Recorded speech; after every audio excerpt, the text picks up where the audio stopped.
Option by stock മാർക്കറ്റിലേക്ക് വരുന്ന ആൾക്കാരെ, പ്രത്യേകിച്ച് തുടക്കക്കാരെ വലിയ രീതിയിൽ ആകർഷിക്കുന്ന ഒരു കാര്യമാണ് ഓപ്ഷൻ ബൈയിങ് എന്ന് പറയുന്നത്. ഇതിനുള്ള പ്രധാന റീസൺ എന്ന് പറയുന്നത് ഇത്തരത്തിൽ ഓപ്ഷൻ ബൈ ചെയ്യാനായിട്ട് വളരെ കുറച്ച് ക്യാപിറ്റൽ മാത്രം മതിയാവുന്നതാണ്. അതുപോലെ തന്നെ റിട്ടേൺ എന്ന് പറഞ്ഞാൽ അൺലിമിറ്റഡ് ആണ്. അപ്പോൾ ഈ ഒരു കേസിൽ പല ആൾക്കാരും ഇത്തരത്തിൽ ഓപ്ഷൻ ബൈ വന്ന് ചെയ്യാറുണ്ട്.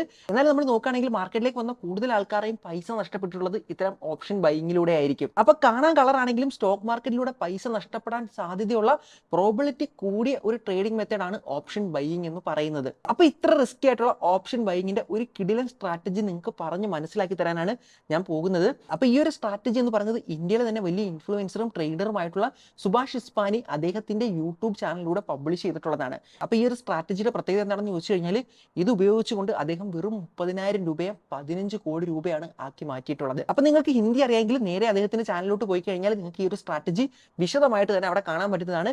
ഇനി നിങ്ങൾ ഹിന്ദി അറിയാത്തൊരു വ്യക്തിയാണെങ്കിൽ പേടിക്കേണ്ട ആവശ്യമില്ല, മലയാളത്തിൽ അത് എങ്ങനെയാണെന്ന് ഞാനിവിടെ പറഞ്ഞു തരാം. അപ്പോൾ ഇന്നത്തെ വീഡിയോയിലൂടെ സുഭാഷ് ഇസ്പാനി പറഞ്ഞിട്ടുള്ള ഈ ഒരു സ്ട്രാറ്റജി എന്താണെന്നും അത് എങ്ങനെയാണ് വർക്ക് ചെയ്യുന്നതെന്നും അതുപോലെ തന്നെ അതിന്റെ റിസ്ക് റിവാർഡ് റേഷ്യോ എന്താണ് അതിന്റെ ബെനിഫിറ്റ് തുടങ്ങിയ കംപ്ലീറ്റ് കാര്യങ്ങൾ നമ്മൾ ഡിസ്കസ് ചെയ്യുന്നുണ്ട്. ഇതിനൊപ്പം തന്നെ വീഡിയോയുടെ അവസാനം ഈ ഒരു സ്ട്രാറ്റജിയെ പറ്റിയുള്ള എൻ്റെ ഒരു അഭിപ്രായവും ഞാൻ പറയുന്നുണ്ട്. അതിനൊപ്പം തന്നെ ഏതൊക്കെ ടൈപ്പ് ആളുകളാണ് ഈ ഒരു സ്ട്രാറ്റജിയിൽ ട്രേഡ് ചെയ്യേണ്ടതെന്നും പറയുന്നുണ്ട്. This is market feed. ഞാൻ അമലക്ഷയ്. നമുക്ക് തുടങ്ങാം. അപ്പോൾ ഈ ഒരു സ്ട്രാറ്റജിയിലേക്ക് കടക്കുന്നതിന് മുമ്പായിട്ട് എന്താണ് ഈ ഒരു സ്ട്രാറ്റജിയുടെ പ്രത്യേകത? പ്രത്യേകിച്ച് ഓപ്ഷൻ ബൈയിങ് പോലെ റിസ്ക് ആയിട്ടുള്ള ഒരു ട്രേഡിലേക്ക് കടക്കുന്നതിന് മുമ്പായിട്ട് നിങ്ങൾ ഈ ഒരു സ്ട്രാറ്റജിയുടെ മനോഹാരിത എന്താണെന്ന് മനസ്സിലാക്കിയിരിക്കണം. ഒന്ന്, ഈ ഒരു സ്ട്രാറ്റജി എന്ന് പറയുന്നത് റൂൾ ബേസ്ഡ് ആണ്. അതുകൊണ്ട് തന്നെ നിങ്ങളുടെ ഇമോഷൻസോ നിങ്ങളുടെ സൈക്കോളജിയോ ഒന്നും തന്നെ ഇവിടെ വർക്ക് ചെയ്യില്ല. ഓപ്ഷൻ ബൈയിങ്ങിൽ നമ്മളെ ഏറ്റവും കൂടുതൽ അപകടത്തിലേക്ക് പെടുത്തുന്നതും നമുക്ക് നഷ്ടം വരാൻ കാരണമാകുന്നതും നമ്മുടെ സൈക്കോളജിയാണ്. അപ്പോൾ ഇത് പൂർണ്ണമായിട്ടും ഒരു റൂൾ ബേസ്ഡ് സ്ട്രാറ്റജി ആയതുകൊണ്ട് തന്നെ നിങ്ങളുടെ എൻട്രിയും എക്സിറ്റും എല്ലാം തന്നെ പ്രോപ്പർലി റൂളിനെ ഫോക്കസ് ചെയ്തായതുകൊണ്ട് തന്നെ നിങ്ങളുടെ സൈക്കോളജി അവിടെ വർക്ക് ചെയ്യേണ്ട ആവശ്യമില്ല. നിങ്ങൾക്ക് പ്രോഫിറ്റ് ആണെങ്കിലും ലോസ് ആണെങ്കിലും ആ ഒരു റൂൾ പറയുന്ന പ്രകാരം ചെയ്യുകയാണെങ്കിൽ ലോങ് ടൈമിൽ പ്രോഫിറ്റ് ആകുന്നത് തന്നെയായിരിക്കും. അപ്പോൾ ഇവിടെ ഒന്നാമത്തെ ബെനിഫിറ്റ് എന്ന് പറയുന്നത് നിങ്ങളുടെ സൈക്കോളജി ഇതിനെ ബാധിക്കുകയില്ല. രണ്ട്, വളരെ കുറഞ്ഞ ക്യാപിറ്റൽ കൊണ്ട് നിങ്ങൾക്ക് ഈ ഒരു സ്ട്രാറ്റജിയിൽ ട്രേഡ് ചെയ്ത് തുടങ്ങാൻ പറ്റുന്നതാണ്. അതായത് പറയുകയാണെങ്കിൽ ഒരു 10,000 രൂപ 15,000 രൂപ ഉണ്ടെങ്കിൽ നിങ്ങൾക്ക് ഈ ഒരു സ്ട്രാറ്റജിയിൽ സുഖമായിട്ട് ട്രേഡ് ചെയ്ത് തുടങ്ങാൻ പറ്റുന്നതാണ്. മൂന്ന്, ഈ ഒരു സ്ട്രാറ്റജിയുടെ റിസ്ക് റിവാർഡ് എന്ന് പറയുന്നത് 1:3 ആണ്. അതായത് നിങ്ങളൊരു 3 രൂപ ഉണ്ടാക്കാൻ വേണ്ടിയിട്ട് ഇവിടെ നിങ്ങൾ എടുക്കുന്ന റിസ്ക് എന്ന് പറയുന്നത് 1 രൂപ മാത്രമാണ്. അതായത് പറയുകയാണെങ്കിൽ നിങ്ങളുടെ സ്റ്റോപ്പ് ലോസ് 500 രൂപയാണെങ്കിൽ നിങ്ങളുടെ ടാർഗറ്റ് എന്ന് പറയുന്നത് 1,500 രൂപയായിരിക്കും. അപ്പോൾ ഈ 3 കാര്യങ്ങളിലേക്ക് നമ്മൾ നോക്കി അത് പ്രോപ്പറായിട്ട് എക്സിക്യൂട്ട് ചെയ്യുകയാണെങ്കിൽ ഇതൊരു നല്ല ഓപ്ഷൻ ബൈയിങ് സ്ട്രാറ്റജിയാണ് നമുക്ക് മനസ്സിലാക്കാൻ പറ്റുന്നതാണ്. സുഭാഷ് ഇസ്പാനിക്ക് മാത്രമല്ല എല്ലാ ആൾക്കാർക്കും ഈ ഒരു സ്ട്രാറ്റജി ഫോളോ ചെയ്തുകൊണ്ട് പ്രോപ്പറായിട്ട് ഫോളോ ചെയ്യുകയാണെങ്കിൽ അതിൽ നിന്ന് ബെനിഫിറ്റ് ഉണ്ടാക്കാൻ പറ്റുന്നതാണ്. അപ്പോൾ ഇത് നല്ലൊരു സ്ട്രാറ്റജിയാണെന്ന് എനിക്ക് തോന്നിയത് കൊണ്ടാണ് ഞാൻ നിങ്ങളോട് കൂടി ഇത് ഷെയർ ചെയ്യുന്നത്. അപ്പോൾ ഇതിൽ പറയുന്ന രീതിയിൽ പ്രോപ്പറായിട്ട് നിങ്ങൾ ഈ ഒരു റൂളുകൾ ഫോളോ ചെയ്യുകയാണെങ്കിൽ തീർച്ചയായിട്ടും പ്രോഫിറ്റ് ജനറേറ്റ് ചെയ്യാൻ പറ്റുന്നതാണ്. എന്നിരുന്നാൽ പോലും ബ്ലൈൻഡ്ലി ഇതിനെല്ലാം തന്നെ ഫോളോ ചെയ്യാതെ നിങ്ങളുടെ രീതിയിൽ ക്രിയേറ്റീവായിട്ട് എന്തെങ്കിലും ഇൻപുട്ട് കൊടുക്കാൻ പറ്റുകയാണെങ്കിൽ നിങ്ങളുടെ സ്വന്തം സ്ട്രാറ്റജി അതിലൂടെ ബിൽഡ് ചെയ്യാനായിട്ട് ശ്രമിക്കുകയാണെങ്കിൽ നിങ്ങൾക്ക് കൂടുതൽ നേട്ടങ്ങൾ ചിലപ്പം കൊയ്യാൻ പറ്റിയേക്കും. അങ്ങനെയാണെങ്കിൽ നമുക്ക് ഈ ഒരു സ്ട്രാറ്റജിയിലേക്ക് പെട്ടെന്നൊന്ന് പോകാം. അപ്പോൾ ഈ ഒരു സ്ട്രാറ്റജി എന്ന് പറയുന്നത് സ്കാൽപ്പിംഗ് സ്ട്രാറ്റജിയാണ്. അതായത് ഒരു സ്കാൽപ്പിംഗ് ട്രേഡ് എന്താണ് നിങ്ങൾ മനസ്സിലാക്കിയിരിക്കണം. സ്കാൽപ്പിംഗ് എന്ന് പറഞ്ഞാൽ വേറൊന്നുമല്ല, ഇത്തരത്തിൽ 1 മിനിറ്റിൽ അല്ലെങ്കിൽ 2 മിനിറ്റിൽ അല്ലെങ്കിൽ 5 മിനിറ്റിലൊക്കെ ഇത്തരത്തിൽ മാർക്കറ്റിൽ വലിയൊരു മൂവ്മെന്റ് ഉണ്ടാകുമില്ലേ? നിങ്ങൾ നോക്കിയിരിക്കുന്ന സമയത്ത് ഇത്തരത്തിൽ ചിലപ്പോൾ നിഫ്റ്റി ആണെങ്കിൽ ബാങ്ക് നിഫ്റ്റി ആണെങ്കിൽ 100-150 പോയിന്റ് ഒക്കെ ഒറ്റയടിക്ക് 5 മിനിറ്റ് കൊണ്ട് 10 മിനിറ്റ് കൊണ്ട് പോകാറുണ്ട്.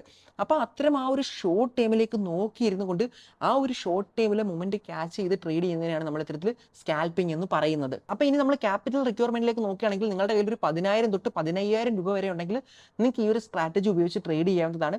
എന്നാലും ഞാൻ പറയുന്നു നിങ്ങളുടെ കയ്യിൽ ഒരു മിനിമം 40,000 അല്ലെങ്കിൽ ഒരു 50,000 രൂപയൊക്കെ ഉണ്ടെങ്കിൽ നിങ്ങൾക്ക് വളരെ സേഫ് ആയിട്ട് ഈ ഒരു സ്ട്രാറ്റജി ചെയ്ത് പോകാൻ പറ്റുന്നതാണ്. എന്നിരുന്നാലും 10,000 രൂപയുള്ള ഒരു വ്യക്തിക്ക് മാത്രമാണെങ്കിലും ഇത് ചെയ്യാൻ പറ്റുന്നതാണ്, പ്രശ്നമൊന്നുമില്ല.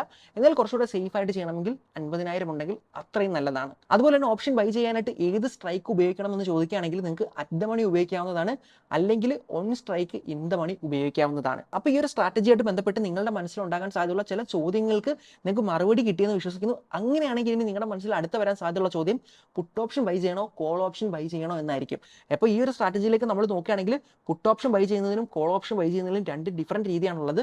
അപ്പോൾ അത് എന്താണെന്നും ഈ സ്ട്രാറ്റജി എങ്ങനെയാണ് നോക്കേണ്ടതെന്ന് നമുക്ക് ചാർട്ടിലേക്ക് പോയിക്കൊണ്ട് തന്നെ പെട്ടെന്ന് നോക്കാം. അപ്പോൾ ഇതിനായിട്ട് ഞാൻ വന്നിട്ടുള്ളത് നിഫ്റ്റിയുടെ ചാർട്ടിലേക്കാണ്. അപ്പോൾ നമ്മൾ ഇവിടെ ഒരു പുട്ട് ഓപ്ഷൻ ബൈ ചെയ്യുന്ന ട്രേഡ് എടുക്കാനായിട്ട് വന്നിട്ടുള്ളത്. അതിന് വേണ്ടിയിട്ട് ഇത്തരത്തിൽ ആ ഒരു 5 EMAയുടെ ആ ഒരു ഇൻഡിക്കേറ്റർ ഞാൻ ഇവിടെ ആഡ് ചെയ്തിട്ടുണ്ട്. അപ്പോൾ നിങ്ങൾക്ക് ഇവിടെ കാണാൻ പറ്റുന്നുണ്ട് ഇത്തരത്തിൽ 5 EMAയുടെ ആ ഒരു ലൈൻ ഇത്തരത്തിൽ ഈ ഒരു എല്ലാ ക്യാൻഡിൽസിനെ ടച്ച് ചെയ്ത് പോകുന്നതായിട്ട്. എന്നാൽ നമ്മൾ നോക്കുകയാണെങ്കിൽ ചില ക്യാൻഡിൽസ് ഇത്തരത്തിൽ ഈ ഒരു ലൈനിൽ തട്ടാത്ത നിങ്ങൾക്ക് കാണാൻ പറ്റുന്നുണ്ട്. ഇവിടെ കാണാൻ പറ്റുന്നുണ്ട്. അതുപോലെ തന്നെ നമ്മൾ നോക്കുകയാണെങ്കിൽ ഇവിടെ കാണാൻ പറ്റുന്നുണ്ട്. ഇവിടെ നിങ്ങൾക്ക് കാണാൻ പറ്റുന്നുണ്ട്. അങ്ങനെ നമ്മൾ നോക്കുകയാണെങ്കിൽ കുറേ സ്ഥലങ്ങളിൽ ഇത്തരത്തിൽ ഈ ഒരു 5 EMAയുടെ ആ ഒരു ലൈന് തട്ടുന്നില്ലെന്ന് കാണാം. അപ്പോൾ നിങ്ങൾ ട്രേഡ് ചെയ്യുന്ന സമയത്ത് ഈ ഒരു EMA ലൈനിൽ ഈ ഒരു ക്യാൻഡിലിൻ്റെ ആ ഒരു ബോട്ടം ഭാഗം തട്ടാത്തത് എവിടെയാണെന്ന് നോക്കുക. അങ്ങനെ നിങ്ങളൊരു ക്യാൻഡിൽ കാണുകയാണെങ്കിൽ അവിടെ നിങ്ങൾക്ക് ഒരു പുട്ട് ഓപ്ഷൻ ട്രേഡ് എടുക്കാൻ പറ്റുന്നതാണ്. അത് എങ്ങനെയാണ് എടുക്കേണ്ടതെന്ന് ചോദിക്കുകയാണെങ്കിൽ ഇത്തരം ഒരു ക്യാൻഡിൽ നിങ്ങൾ കാണുകയാണെങ്കിൽ ആ ഒരു ക്യാൻഡിലിൻ്റെ ആ ഒരു ടോപ്പ് ഭാഗം നിങ്ങൾക്ക് ഒരു സ്റ്റോപ്പ് ലോസ് ആയിട്ട് കൺസിഡർ ചെയ്യാൻ പറ്റുന്നതാണ്. അവിടെ നിങ്ങൾക്ക് ഇത്തരത്തിലൊരു ലൈൻ വരച്ചുകൊണ്ട് ഇവിടെ നിങ്ങൾക്ക് അതിനെ സ്റ്റോപ്പ് ലോസ് ആയിട്ട് കൺസിഡർ ചെയ്യാം. അതിനുശേഷം എപ്പോഴാണോ ഇൻഡെക്സ് ഈ ഒരു ക്യാൻഡിലിൻ്റെ ലോ ബ്രേക്ക് ചെയ്ത് താഴേക്ക് പോകുന്നത് ആ ഒരു സമയത്ത് നിങ്ങൾക്ക് എൻട്രി എടുക്കാൻ പറ്റുന്നതാണ്. അതുപോലെ തന്നെ സ്റ്റോപ്പ് ലോസ് ആയിട്ട് ഈ ഒരു ക്യാൻഡിലിൻ്റെ ടോപ്പ് നിങ്ങൾക്ക് എടുക്കാവുന്നതാണ്. അപ്പോൾ ഇവിടെ നമ്മുടെ റിസ്ക് റിവാർഡ് റേഷ്യോ എന്ന് പറയുന്നത് 1:3 ആയിരുന്നു അല്ലേ. അപ്പം നമ്മുടെ സ്റ്റോപ്പ് ലോസ് എന്തായാലും നമ്മൾ ഡിസൈഡ് ചെയ്തു, അത് 1 ആണ്. അങ്ങനെയാണെങ്കിൽ അതിൻ്റെ 3x ആണ് നമ്മുടെ പ്രോഫിറ്റ് വരേണ്ടത്. അപ്പോൾ നമ്മൾ ടാർഗറ്റ് ഡിസൈഡ് ചെയ്യാനായിട്ട് നമ്മൾ അതിൻ്റെ ഒരു പെർസെൻറ്റേജ് നോക്കേണ്ടതുണ്ട്. അപ്പോൾ അതിനായിട്ട് ഇവിടെ ക്ലിക്ക് ചെയ്യുകയാണെങ്കിൽ നമുക്ക് ഇവിടെ കാണാൻ പറ്റുന്നുണ്ട് റിസ്ക് റിവാർഡ് റേഷ്യോ 3 എന്നുള്ളത് കാണാൻ പറ്റുന്നുണ്ട്. അതായത് ഇവിടെ ഈ ഒരു ട്രേഡ് എടുക്കുന്ന സമയത്ത് നിങ്ങൾക്ക് താഴേക്ക് പോവുകയാണെങ്കിൽ നിങ്ങളുടെ ടാർഗറ്റ് ഇവിടെ ഹിറ്റ് ആയിട്ടുണ്ട്. അങ്ങനെയാണെങ്കിൽ നിങ്ങൾക്ക് ഇത്തരത്തിൽ ആ ഒരു 3xന്റെ പ്രോഫിറ്റ് ലഭിക്കുന്നതാണ്. ഇനി ഇൻ കേസ് ഇത് സംഭവിച്ചില്ലെങ്കിൽ മുകളിലേക്ക് പോവുകയാണെങ്കിൽ നിങ്ങൾക്ക് ഈ ഒരു സ്റ്റോപ്പ് ലോസ് ഹിറ്റായിട്ട് അവിടെ നിങ്ങൾക്ക് എക്സിറ്റ് ചെയ്യാവുന്നതാണ്. അപ്പോൾ ഇവിടെ ഒരു കാര്യം എനിക്ക് എടുത്ത് പറയാനുള്ളത്, നിങ്ങളുടെ സ്റ്റോപ്പ് ലോസ് അല്ലെങ്കിൽ ടാർഗറ്റ് ഹിറ്റ് ആവുന്ന സമയത്ത് അത് നിങ്ങൾ മാനുവലി തന്നെ പോയി ചെയ്യണം. നിങ്ങൾ ഇത്തരത്തിൽ ഓട്ടോമാറ്റിക് ആയിട്ട് അത് സെറ്റ് ചെയ്ത് വെക്കുകയാണെങ്കിൽ അത് നിങ്ങൾക്ക് ഓപ്ഷൻ്റെ പ്രൈസിലായിരിക്കും സെറ്റ് ചെയ്യാൻ പറ്റുന്നത്. ആ ഒരു സമയത്ത് ഇത്തരത്തിൽ ഇൻഡെക്സിൽ നിങ്ങളുടെ സ്റ്റോപ്പ് ലോസോ ടാർഗറ്റോ ഹിറ്റ് ആയില്ലെങ്കിൽ പോലും ആ ഒരു ഓപ്ഷൻ്റെ പ്രൈസിൽ പല ഫാക്ടേഴ്സും ഉണ്ട്. അത് കൂടുതൽ വോളറ്റൈൽ ആയതുകൊണ്ട് അവിടെ ഹിറ്റ് ആവാനുള്ള സാധ്യതയുണ്ട്. അപ്പോൾ നിങ്ങൾ അതിലേക്ക് നോക്കേണ്ട ആവശ്യമില്ല. പകരം ഈ ഒരു ഇൻഡെക്സിൻ്റെ സ്റ്റോപ്പ് ലോസ് എപ്പോഴാണോ അവിടെ എത്തുന്നത് ആ ഒരു സമയത്ത് നിങ്ങൾ മാനുവലി പോയി തന്നെ ഇത് ചെയ്യേണ്ടതുണ്ട്. അപ്പോൾ ഈ ഒരു സ്ട്രാറ്റജി എല്ലായ്പ്പോഴും വർക്ക് ചെയ്യുമെന്ന് നമുക്ക് പറയാൻ പറ്റില്ല. അത് വർക്ക് ചെയ്യാത്തൊരു എക്സാമ്പിൾ ഞാനിവിടെ കാണിച്ചു തരാം. അതായത് ഇവിടേക്ക് നമ്മൾ നോക്കുകയാണെങ്കിൽ ഈ ഒരു ലൈനിൽ ഇത് തട്ടിയിട്ടില്ല. അതുകൊണ്ട് തന്നെ നിങ്ങൾ ഇത്തരത്തിൽ ഇവിടെ ഒരു എൻട്രി എടുക്കാനുള്ള സാധ്യത ഉണ്ടല്ലേ. അതുപോലെ തന്നെ ഇതായിരിക്കും നിങ്ങൾ സ്റ്റോപ്പ് ലോസും വെക്കാൻ സാധ്യതയുള്ളത്. അങ്ങനെയാണെങ്കിൽ നമ്മൾ നോക്കുകയാണെങ്കിൽ ഇവിടെ ഓൾറെഡി സ്റ്റോപ്പ് ലോസ് ഹിറ്റ് ആയിട്ടുണ്ട്. അതുപോലെ തന്നെ ആ ഒരു ടാർഗറ്റിലേക്ക് വന്നിട്ടുമില്ല. അപ്പോൾ ഈ ഒരു സ്ട്രാറ്റജി എല്ലായ്പ്പോഴും പ്രോഫിറ്റിലാകുമെന്ന് പറയാൻ പറ്റുകയില്ല. സ്റ്റോപ്പ് ലോസും ഹിറ്റ് ആവാറുണ്ട്. എന്നാൽ നമ്മൾ ഡേറ്റയിലേക്ക് നോക്കുകയാണെങ്കിൽ കൂടുതലും ഈ ഒരു സ്ട്രാറ്റജി വർക്കൗട്ട് ആയതാണ് കാണാൻ സാധിക്കുന്നത്.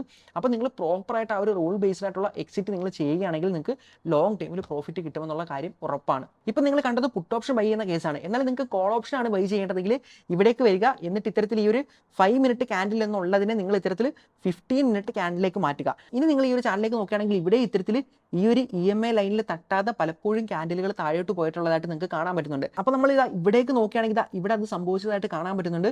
അങ്ങനെയാണെങ്കിൽ ഈ ഒരു കേസിൽ നിങ്ങൾക്ക് ഇവിടെ ഒരു ലൈൻ വരച്ചുകൊണ്ട് എപ്പോഴാണോ ആ ഒരു ലൈനെ ക്രോസ് ചെയ്യുന്നത് ആ ഒരു സമയത്ത് എൻട്രി എടുക്കാവുന്നതാണ്. അതുപോലെ തന്നെ ഇത്തരത്തിൽ ഈ ഒരു ലൈൻ താഴേക്ക് എത്തുന്ന സമയത്ത് നിങ്ങൾക്ക് ആ ഒരു സ്റ്റോപ്പ് ലോസ് ഹിറ്റ് ചെയ്ത് ഇറങ്ങാവുന്നതാണ്. അപ്പോൾ ഈ ഒരു കേസിലേക്ക് നമ്മൾ നോക്കുകയാണെങ്കിൽ ഓൾറെഡി ഈ ഒരു ലൈൻ ക്രോസ് ചെയ്തിട്ടില്ല. അപ്പോൾ നിങ്ങൾക്ക് എൻട്രി എടുക്കേണ്ട ആവശ്യമില്ലായിരുന്നു. എന്നാൽ ഇത് താഴേക്ക് പോയതിനു ശേഷം പിന്നീട് ആ ഒരു ലൈൻ ക്രോസ് ചെയ്ത് മുകളിലേക്ക് പോയിട്ടുണ്ട്. എന്നാൽ നിങ്ങൾ ഇവിടെ ഒരു എൻട്രി എടുത്തിരുന്നെങ്കിൽ പോലും നിങ്ങളുടെ ടാർഗറ്റ് ഹിറ്റ് ആവുകയില്ല. തിരികെ വന്നിട്ട് അത് സ്റ്റോപ്പ് ലോസ് ഹിറ്റ് ആവുന്നതായിട്ട് കാണാൻ പറ്റുന്നുള്ളത്. അങ്ങനെയാണെങ്കിൽ നമുക്ക് മറ്റൊരു സിനാരിയിലേക്ക് നോക്കാം.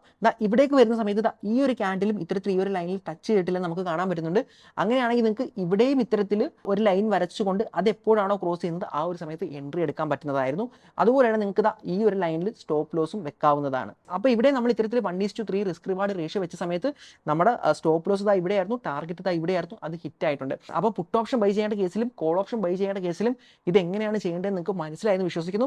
അപ്പോൾ ഇവിടെ നിങ്ങൾ ശ്രദ്ധിച്ച് കാണും. അതായത് ചില സമയങ്ങളിൽ ഈ ഒരു സ്ട്രാറ്റജി വർക്ക് ചെയ്യുന്നുണ്ട്, ചില സമയങ്ങളിൽ വർക്ക് ചെയ്യുന്നില്ല. എന്നാൽ നിങ്ങൾ മനസ്സിലാക്കേണ്ട കാര്യം, നമ്മൾ നമ്പർ ഓഫ് ട്രേഡ്സ് എടുക്കുകയാണെങ്കിൽ ഇവിടെ നിങ്ങളുടെ പ്രോപ്പറായിട്ട് നിങ്ങളുടെ സൈക്കോളജിയും കാര്യങ്ങളൊക്കെ മാറ്റി വെച്ചിട്ട് നിങ്ങൾ പ്രോപ്പറായിട്ട് 1:3 ഫോളോ ചെയ്യുകയാണെങ്കിൽ എന്തായാലും ലോസ് വരുന്ന സമയത്ത് അത് വെറും 1 ആണ്, കുറവാണ് അല്ലേ. എന്നാൽ നിങ്ങളുടെ ടാർഗറ്റ് എന്ന് പറയുന്നത് കൂടുതലായതുകൊണ്ട് തന്നെ നിങ്ങൾ കണ്ടിന്യൂസ് ഇത് ചെയ്തുകൊണ്ടിരിക്കുകയാണെങ്കിൽ ലോങ് ടൈമിൽ പ്രോഫിറ്റിലാവുക തന്നെ ചെയ്യുന്നതാണ്. അപ്പോൾ ഈ പറഞ്ഞ ഓപ്ഷൻ ബൈയിങ് സ്ട്രാറ്റജിയിൽ സുഭാഷ് ഇസ്പാനിയെ പോലെ നിങ്ങൾക്ക് വിജയിക്കണമെന്നുണ്ടെങ്കിൽ നിങ്ങൾ 2 കാര്യങ്ങൾ ഉറപ്പായിട്ടും ചെയ്തിരിക്കണം. അതായത് ഒന്നാമത്തെ കാര്യം എന്ന് പറയുന്നത് ഇതൊരു പ്യുവർലി റൂൾ ബേസ്ഡ് ആയിട്ടുള്ള സ്ട്രാറ്റജിയാണ് അല്ലേ. അതുകൊണ്ട് തന്നെ നിങ്ങൾ ആ ഒരു റൂളിനെ എപ്പോഴും ഫോളോ ചെയ്തിരിക്കണം. അതായത് നിങ്ങളൊരു 10 ട്രേഡ് എടുത്തു, 10ലും സ്റ്റോപ്പ് ലോസ് ഹിറ്റ് ചെയ്യുകയാണെങ്കിൽ അത് ഹിറ്റ് ചെയ്യട്ടെ. ആ 10 സ്റ്റോപ്പ് ലോസും ഹിറ്റ് ചെയ്ത് നിങ്ങൾ ഇറങ്ങുക. അവിടെ ഉണ്ടാകുന്ന ചെറിയ നഷ്ടം നിങ്ങൾ അംഗീകരിക്കുക. അതുപോലെ തന്നെ നോക്കുകയാണെങ്കിൽ നിങ്ങൾക്ക് നല്ല ലാഭം കിട്ടുമെന്ന് കരുതിയിട്ട് നിങ്ങളുടെ ടാർഗറ്റ് ഹിറ്റ് ആവുന്ന സമയത്ത് എക്സിറ്റ് ചെയ്യാതെ ഇരിക്കരുത്. കാരണം ഇത് മാനുവലി ആയതുകൊണ്ട്, ഓട്ടോമാറ്റിക് ആണെങ്കിൽ നമ്മൾ അറിയേണ്ട ആവശ്യമില്ല, നമ്മൾ ഓട്ടോമാറ്റിക് എക്സിറ്റ് ആവും. എന്നാൽ ഇത് മാനുവലി ചെയ്യേണ്ടത് കൊണ്ട് നിങ്ങളത് മാനുവലി പ്രോപ്പറായിട്ട് ചെയ്യണം. ഒരിക്കലും നിങ്ങളുടെ ഇമോഷൻസിനെ ഇതിനുള്ളിലേക്ക് കടക്കാനായിട്ട് അനുവദിക്കരുത്. ഇനി രണ്ടാമത്തെ കാര്യം എന്താണെന്ന് ചോദിക്കുകയാണെങ്കിൽ ഇതൊരു ഫുൾ ടൈം ട്രേഡർക്ക് മാത്രം ചെയ്യാൻ പറ്റുന്ന ഒരു സ്ട്രാറ്റജി സ്ട്രാറ്റജിയാണ്.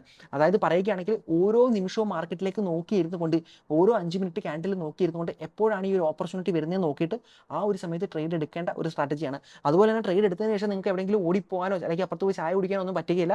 നോക്കിയിരുന്നു കൊണ്ട് എക്സിറ്റ് ആണെങ്കിലും എൻട്രി ആണെങ്കിലും എടുക്കേണ്ടതുണ്ട്. അതുപോലെ തന്നെ ഈ ഒരു സ്ട്രാറ്റജിയിൽ വിജയിക്കണമെങ്കിൽ നിങ്ങൾ ഡെയിലി ട്രേഡ് ചെയ്യുന്ന ഒരു വ്യക്തിയായിരിക്കണം. അതായത് ആഴ്ച ഒരു ദിവസം ട്രേഡ് ചെയ്യുന്ന അല്ലെങ്കിൽ മാസത്തിൽ 2 വട്ടം ട്രേഡ് ചെയ്യുന്ന, അങ്ങനെയാണ് നിങ്ങൾ ട്രേഡ് ചെയ്യുന്നതെങ്കിൽ നിങ്ങളുടെ അവിടെ വിജയിക്കാനുള്ള ചാൻസ് കുറവായിരിക്കും. ഡെയിലി ഫുൾ ടൈം ട്രേഡർ ആയിട്ടിരിക്കുന്ന ഒരു വ്യക്തിക്കാണ് ഈ ഒരു സ്ട്രാറ്റജി നല്ലതുപോലെ ചേരുക. അപ്പോൾ ഇത് വളരെ സിമ്പിൾ ആയിട്ടുള്ള ഒരു സ്ട്രാറ്റജിയാണ്. ഇത് നിങ്ങൾക്ക് മനസ്സിലായെന്ന് വിശ്വസിക്കുന്നു. അങ്ങനെയാണെങ്കിൽ വീഡിയോ ഒന്ന് കൺക്ലൂഡ് ചെയ്ത് പറയാനാണെങ്കിൽ എന്താണ് ഈ ഒരു സ്ട്രാറ്റജി എന്നും അത് എങ്ങനെയാണ് വർക്ക് ചെയ്യുന്നതെന്നും അതുപോലെ തന്നെ പുട്ട് ഓപ്ഷനിലും കോൾ ഓപ്ഷനിലും ഇത് എങ്ങനെയാണ് എടുക്കേണ്ടത് ഇതെല്ലാം തന്നെ നിങ്ങൾക്ക് മനസ്സിലായെന്ന് വിശ്വസിക്കുന്നു.